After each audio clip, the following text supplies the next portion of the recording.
भोजपुरी मंच की तरफ से भोजपुरी आज और कल संविधान की 8वीं अनुसूची में दर्ज करने की खातिर पहल विषय पर कुशीनगर स्थित बुद्ध पीजी कॉलेज के भंते सभागार में संगोष्ठी का आयोजन हुआ। इसमें बुद्धिजीवियों ने भोजपुरी भाषा पर प्रकाश डाला।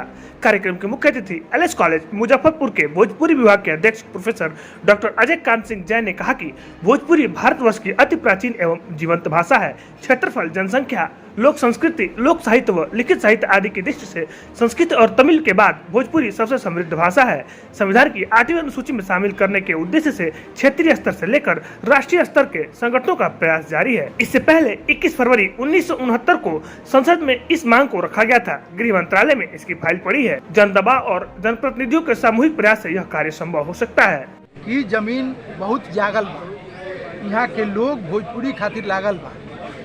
बुद्ध के जौन हम कहनी है कि भाषा रहे भोजपुरी मातृभाषा, जौन हमें भंती जी कहनी है कि पाली है, लेकिन तमाम विद्वान सुनीत कुमार चटर्जी से लेके भोलानाथ तिवारी तक, चाहे विदेशी विद्वान लोग भी कहलस कि उनकर मातृभाषा कुशली भोजपुरी रहे। पाली बाद में साहित्यिक भाषा बनल, उनमें सब साहित्य के अनुवाद भइल। तो भोजपुरी के परंपरा बहुत पुरान बा।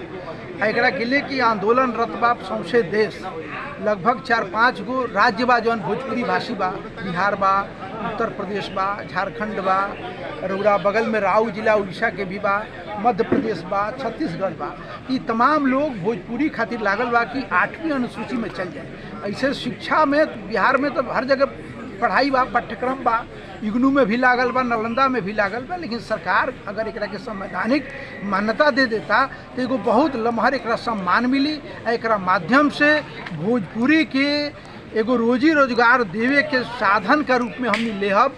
एकरा से भी जैसे और भाषा भाषी 22 गो भाषा शामिल बा, ओकरा माध्यम से लोग रोजी रोजगार पा रहल बा।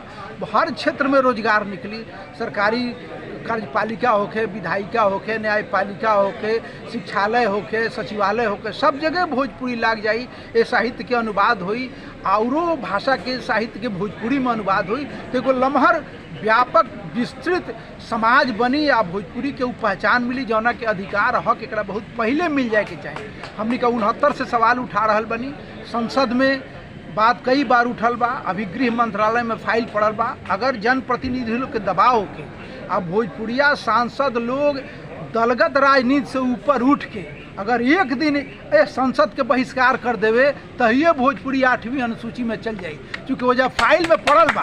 ऐसे क्योंकि कारण हमने पता करनी है सूचना के अधिकार के तहत कि का शर्त बा 8वीं अनुसूची में जाए के, कहलस कि कौनो शर्त नहीं खे, राजनीतिक इच्छा शक्ति चाहिए। मतलब ये भाषा एक तरीके से बूझी कि संविधान में घुसे के डिजर्विंग जो पैरामीटर होला वो सब पूरा करता।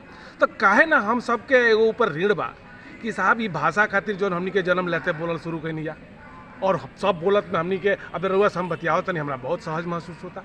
तो जो इतना चमत्कारी भाषा बा जो हमनी के दिल दिमाग में रचल बसल बा, ओके सम्मान कब मिली, कहिया मिले, अब ये प्रयास ना हुई तो कब हुई। तो बस वही संदर्भ में ये आज के जौन सभा बा और बहुत लोग रुचि लेता, लोग के बुझाता कि वाकई भोजपुरी के साथ अन्याय हो गए, एक जौन मर्यादा मिले चाहे ना मिले। तो बस ओके मर्यादा के पुनर्स्थापित करे के प्रयास बा और सब लोग के लागे चाहिए इस चीज़ के।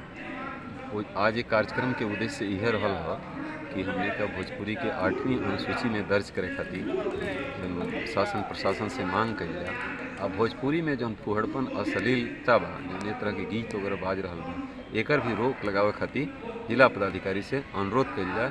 यही बिंदु पर ये सब भइल है। तमाम लोग ऐसे ही रहल है कि हमनी का वोट दे दिले जा, लेकिन हमनी के भाषा के सम्मान वो नइखे मिलत जौन की मिले के चाहिए। माननीय प्रधानमंत्री जैसा आदमी जे आके हमनी के गोड़ लगेला, जे विश्व में चर्चित बा मोदी जी जैसन व्यक्तित्व, वो आके हमनी के वोट तो ले लेला, लेकिन ये भाषा के मान सम्मान तबे न बढ़ी जब 8वीं अनुसूची में शामिल हुई। भोजपुरी सम्मेलन में आज ये बुद्ध पीजी कॉलेज में जो भी कार्यक्रम हुआ है उसमें भोजपुरी को 8वीं अनुसूची में सम्मिलित करने के लिए यह एक अभियान चलाया जा रहा है। उसी के तहत आज सभी वक्ताओं ने अपने अपने विचार रखे और उन्होंने कहा कि जिस तरह से सारी भाषाएं संविधान की अनुसूची में सम्मिलित हो गई हैं, भोजपुरी को भी संविधान की 8वीं अनुसूची में शामिल करके उसे उन्नति पूर्वक बनाया जाना आवश्यक है। मंच का बैठक कुशीनगर पीजी कॉलेज में हुआ, जिसकी मांग की गई कि 8वीं सूची में इसको लाया जाए, मुख्यमंत्री जी को लिखित दिया जाए। जिलाधिकारी महोदय को लिखित सूचना दिया जाए। मैं बीडीसी संघ के जिला अध्यक्ष सत्येंद्र कुड्डू अपने संघ की तरफ से भी मांग करता हूं कि इसको जोड़ने का प्रयास किया जाए। भोजपुरी के 8वां अनुसूची में सम्मिलित करावे के लिए मांग कल गई है। अपने अपने क्षेत्र के दिग्गज लोग जैसे वरिष्ठ चिकित्सक, अधिवक्ता लोग, प्रोफेसर लोग, ऐसा लोग जन बा इकट्ठा रहा। प्रधान संघ के अध्यक्ष, पूर्व ब्लॉक प्रमुख, ए तरह के लोग इकट्ठा रहा और सभे हुंकार भरल है कि हमनी के 8वीं अनुसूची में हर हाल में एकरा के सम्मिलित करा करके ही छोड़ल जाई। इसके पूर्व कार्यक्रम का शुभारंभ मां सरस्वती व भोजपुरी सम्राट भिखारी ठाकुर के चित्र के समक्ष पुष्पार्चन व दीप प्रज्वलन के साथ हुआ। कवि निशा राय ने सरस्वती वंदना प्रस्तुत किया।